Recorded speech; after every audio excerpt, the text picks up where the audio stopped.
നമസ്കാരം. വാർത്തകൾ വായിക്കുന്നത് ഷാജി കടയ്ക്കൽ. ഭീകരവാദത്തിനെതിരായ ഇന്ത്യയുടെ നിലപാടിന് പിന്തുണ നൽകി G20 ഉച്ചകോടിയുടെ സംയുക്ത പ്രഖ്യാപനം. ഏത് തരത്തിലുള്ള ഭീകരതയും ശക്തമായി നേരിടണമെന്നും ഒരു രാജ്യവും ഭീകരവാദത്തിന് സഹായം നൽകരുതെന്നും പ്രഖ്യാപനം ആവശ്യപ്പെടുന്നു. വനിതകൾ നയിക്കുന്ന വികസനത്തിന് ഊന്നൽ നൽകണമെന്ന ഇന്ത്യയുടെ നിലപാടിനും പ്രഖ്യാപനത്തിൽ ഇടം കിട്ടി. ഉച്ചകോടിയിലെ പ്രസംഗത്തിൽ മയക്കുമരുന്നിനെതിരെ G20 യോജിച്ച് പോരാടണമെന്ന് പ്രധാനമന്ത്രി ആവശ്യപ്പെട്ടു. മയക്കുമരുന്നിലൂടെയുള്ള പണമാണ് ഭീകര സംഘടനയിലേക്ക് ഒഴുകുന്നതെന്നും മോദി ചൂണ്ടിക്കാട്ടി. വാർത്തകൾ വിശദമായി. ഓസ്ട്രേലിയ, കാനഡ, ഇന്ത്യ കൂട്ടായ്മ പ്രഖ്യാപിച്ച ഇന്ത്യൻ പ്രധാനമന്ത്രി നരേന്ദ്രമോദി 3 രാജ്യങ്ങളും ചേർന്നുള്ള സാങ്കേതിക സഹകരണ കൂട്ടായ്മയാണ് പ്രഖ്യാപിച്ചത്. G20 ഉച്ചകോടിക്കിടെ 3 നേതാക്കളും ചർച്ച നടത്തി. ഇന്ത്യ കാനഡ ബന്ധം മെച്ചപ്പെടുന്ന സാഹചര്യത്തിൽ കൂടിയാണ് പുതിയ പ്രഖ്യാപനം. മയക്കുമരുന്ന് ശൃംഖലയ്ക്കെതിരെ G20 ഒറ്റക്കെട്ടായി നീങ്ങണമെന്നും പ്രധാനമന്ത്രി പറഞ്ഞു. ശബരിമല സ്വർണ്ണക്കൊള്ളയിൽ അറസ്റ്റിലായ ദേവസ്വം മുൻ പ്രസിഡന്റ് എ പത്മകുമാറിന്റെ വീട്ടിൽ നിന്ന് സാമ്പത്തിക ഇടപാടുകളുടെ രേഖകൾ പിടിച്ചെടുത്ത് SIT. താൻ പ്രസിഡന്റാകുന്നതിന് മുമ്പ് തന്നെ ഉണ്ണികൃഷ്ണൻ പോറ്റിക്ക് ശബരിമലയിൽ നല്ല സ്വാധീനം ഉണ്ടായിരുന്നതാണ് പത്മകുമാറിന്റെ മൊഴി. താനെടുത്ത തീരുമാനങ്ങൾ ബോർഡിലെ മറ്റംഗങ്ങൾക്ക് അറിവുണ്ടായിരുന്നുവെന്നും പത്മകുമാർ മൊഴി നൽകി.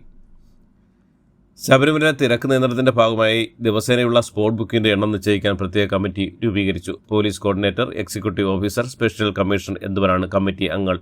1 മിനിറ്റിൽ 18-ാം പടി കയറുന്ന തീർത്ഥാടകരുടെ എണ്ണം 85 ഉയർത്തും. ഇതിനായി പരിചയസമ്പന്നരായ കൂടുതൽ പോലീസുകാരെ നിയോഗിക്കും. നിലയ്ക്കലെ പാർക്കിംഗ് സംവിധാനം വർദ്ധിപ്പിക്കാനും തീരുമാനമായിട്ടുണ്ട്. എല്ലാ ദിവസവും ADMന്റെ നേതൃത്വത്തിൽ അവലോകന യോഗം ചേരാനും ഇന്നലെ പമ്പയിൽ നടന്ന മന്ത്രിതല യോഗത്തിൽ തീരുമാനമായി. പോലീസ് അസോസിയേഷൻ പട്ടിക മറികടന്ന് ശബരിമലയിൽ പോലീസുകാരനെ ഡ്യൂട്ടി നിയോഗിച്ചൽ ഭീഷണിയുമായി അസോസിയേഷൻ ജില്ലാ സെക്രട്ടറി. ശബരിമലയിൽ ഡ്യൂട്ടി ചെയ്യുന്ന സീനിയർ സിവിൽ പോലീസ് ഓഫീസർക്കാണ് അസോസിയേഷൻ ജില്ലാ സെക്രട്ടറിയുടെ ഭീഷണി. തിരുവല്ല സ്റ്റേഷനിലെ പോലീസുകാരൻ പുഷ്പദാസിനെയാണ് അസോസിയേഷൻ ജില്ലാ സെക്രട്ടറി നിഷാന്ത് ചന്ദ്രൻ ഭീഷണിപ്പെടുത്തുന്നതിൻ്റെ ശബ്ദരേഖയും പുറത്തുവന്നു. അമീബിക് മസ്തിഷ്ക ജ്വരം മൂലം സംസ്ഥാനത്ത് വീണ്ടും മരണം. കോഴിക്കോട് പയ്യോളി, തുറയൂർ, ചൂരക്കാട്, വയൽ, നെടുങ്കുനി, താഴത്ത് സരസുവാണ് മരിച്ചത്. 1 മാസമായി കോഴിക്കോട് മെഡിക്കൽ കോളേജിൽ ചികിത്സയിലായിരുന്നു. അമീബിക് മസ്തിഷ്ക ജ്വരം ബാധിച്ച് 17 പേരാണ് ഇതുവരെ ആശുപത്രിയിൽ ചികിത്സ നേടിയതിൽ 6 പേർ മരണത്തിന് കീഴടങ്ങി. പട്ടണങ്ങളിനിടെ ജമ്മുവിലെ പൂഞ്ചിലെ സൂരൻകോട്ടിൽ കൊക്കയിലേക്ക് വീണ്ടും മലയാളി സൈനികന് വീരമൃത്യു. മലപ്പുറം ചെറുകുന്ന് സ്വദേശിയായ സുബേദാർ സജീഷ് കെയാണ് വീരമൃത്യു വരിച്ചത്. സംസ്കാരം ഇന്ന് രാവിലെ 10-ന് കുടുംബ ശ്മശാനത്തിലായിരിക്കും. മാവേലിക്കര ചെങ്ങന്നൂർ സെക്ഷനിൽ പാളത്തിൽ അറ്റകുറ്റപ്പണി നടക്കുന്നതിനാൽ ഇന്നും ട്രെയിനിൽ ഗതാഗതത്തിൽ നിയന്ത്രണങ്ങൾ ഏർപ്പെടുത്തിയിട്ടുണ്ട്. ഇതിന്റെ ഭാഗമായി രാത്രിയിൽ ഓടുന്ന ചില ട്രെയിനുകളുടെ സമയം പുനഃക്രമീകരിച്ചുവെന്ന് ഇന്ത്യൻ റെയിൽവേ അറിയിച്ചു.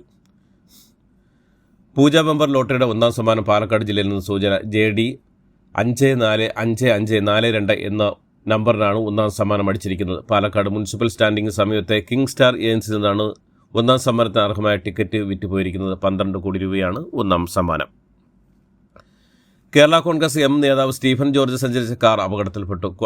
കടുത്തുരുത്തിയിൽ കാർ നിർത്തി ഇറങ്ങുമ്പോൾ പിന്നാലെ എത്തിയ സ്വകാര്യ ബസ് കാറിലിടിക്കുകയായിരുന്നു. സ്റ്റീഫൻ ജോർജ് കാറിനുള്ളിൽ കുടുങ്ങിയ നിലയിലായിരുന്നു. നിലവിൽ സ്വകാര്യ ആശുപത്രിയിൽ ചികിത്സയിലാണ്. കൊല്ലത്തും തൃശ്ശൂരും ആലപ്പുഴയും NDA BJP സ്ഥാനാർത്ഥികളുടെ പത്രികകൾ തള്ളി. കൊല്ലത്ത് കൊട്ടാരക്കര ബ്ലോക്ക് പഞ്ചായത്തിലെ NDA സ്ഥാനാർത്ഥിയുടെ പത്രികയാണ് തള്ളിയത്. ഇരുമ്പനങ്ങാട് ഡിവിഷൻ സ്ഥാനാർത്ഥി RT സുജിത്തിന്റെ പത്രികയാണ് തള്ളിയത്. സ്ഥാനാർത്ഥി നിർദ്ദേശിച്ചപ്പോൾ ഒപ്പിട്ടയാൾ ഡിവിഷന് പുറത്തുനിന്നുള്ള ആളാണ് കാരണം. തൃശ്ശൂർ ശ്രീനാരായണപുരം ഗ്രാമപഞ്ചായത്തിൽ BJP സ്ഥാനാർത്ഥിയുടെ നാമനിർദ്ദേശ പത്രികയും തള്ളി. കണ്ണൂരിൽ BLO കുഴഞ്ഞു വീണു. അഞ്ചരക്കണ്ടി കുറ്റിക്കുര സ്വദേശി വലിയ വീട്ടിൽ രാമേന്ദ്രനാണ് കുഴഞ്ഞു വീണത്. SIR ക്യാമ്പിന് ശേഷം വീട്ടിലേക്ക് മടങ്ങി പോകുന്നതിനിടെയാണ് കുഴഞ്ഞു വീണത്.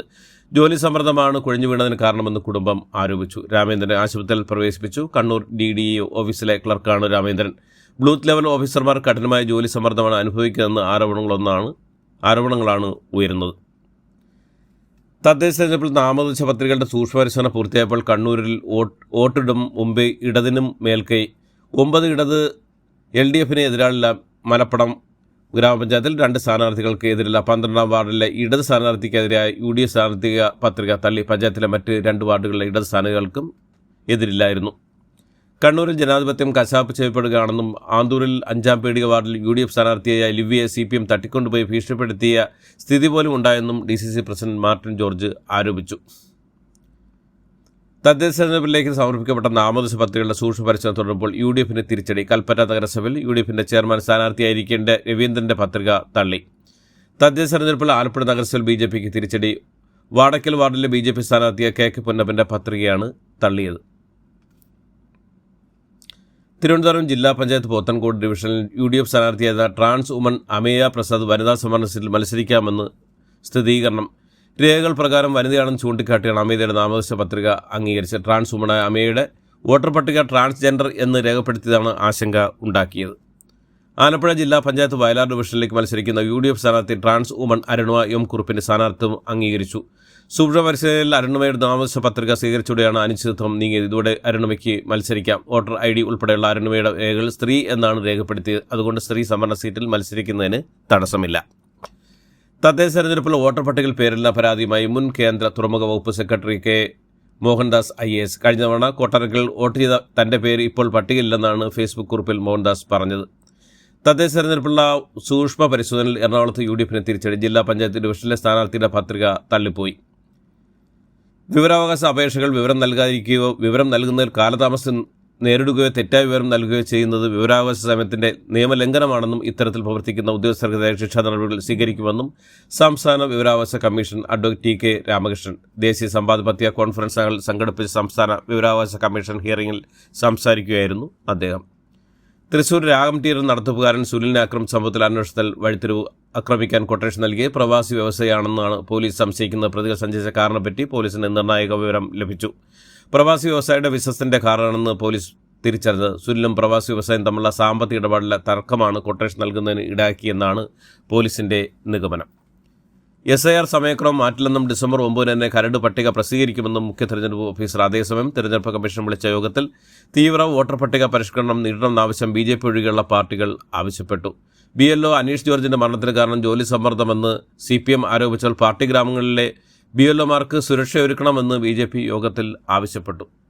മുൻ മന്ത്രിയും CPM നേതാവുമായ G. സുധാകരൻ കുളിമുറിയിൽ വഴുതി വീണു. വീഴ്ചയെ തുടർന്ന് കാലിന്റെ അസ്ഥിക്ക് ഒടുകൊണ്ട് വിദഗ്ധ ചികിത്സയ്ക്കായി G. സുധാകരനെ പരുമല ആശുപത്രിയിൽ പ്രവേശിച്ചിരിക്കുകയാണ്. ഓപ്പറേഷനും തുടർ ചികിത്സയും ഉള്ളതിനാൽ 2 മാസം പൂർണ്ണ വിശ്രമത്തിന് ഡോക്ടർ നിർദ്ദേശിച്ചിട്ടുമുണ്ട്. PV അൻവറിന്റെ വീട്ടിലെയും സ്ഥാപനങ്ങളിലെ റെയ്ഡുമായി ബന്ധപ്പെട്ട വിശദമായ വാർത്താക്കുറിപ്പുമായി ED 22.3 കോടി ലോൺ ഇടപാടുമായി ബന്ധപ്പെട്ടാണ് അന്വേഷണം നടന്നതെന്നും ഓരോ പ്രോപ്പർട്ടി ഈട് വെച്ച് ചുരുങ്ങിയ കാലയളവിൽ വിവിധ ലോണുകൾ KFC വഴി തരപ്പെടുത്തിയെന്നും ED പുറത്തിറക്കിയ വാർത്താക്കുറിപ്പിൽ പറയുന്നു. വെള്ളിയാഴ്ചയാണ് അൻവറിന്റെ മലപ്പുറത്തെ വീട്ടിലെ സ്ഥാപനങ്ങളിലും ED പരിശോധന നടത്തിയത്. ബംഗളൂരിൽ ATMൽ നിറയ്ക്കാൻ കൊണ്ടുവന്ന പണം കവർന്ന സംഭവത്തിൽ 4 പേർ കൂടി അറസ്റ്റിൽ. പണം നിറയ്ക്കാൻ കരാറെടുത്ത സ്ഥാപനമായ CMSന്റെ ഡ്രൈവർ, കവർച്ചയിൽ നേരിട്ട് പങ്കെടുത്ത 3 പേർ എന്നിവരാണ് ഇന്നലെ അറസ്റ്റിലായത്. പട്ടാപ്പകൽ വാഹനം തടഞ്ഞു നിർത്തി 7.11 ലക്ഷം രൂപ കൊള്ളയടിച്ച സംഭവത്തിൽ നഷ്ടപ്പെട്ട പണത്തിൽ 6.5 കോടിയോളം രൂപ ഇതിനോടകം കണ്ടെടുത്തുവെന്ന് ബാംഗ്ലൂർ പോലീസ് വ്യക്തമാക്കി. ഇതോടുകൂടി ഇന്നത്തെ വാർത്തകൾ ഇവിടെ അവസാനിക്കുന്നു. എല്ലാവർക്കും നന്ദി, നമസ്കാരം.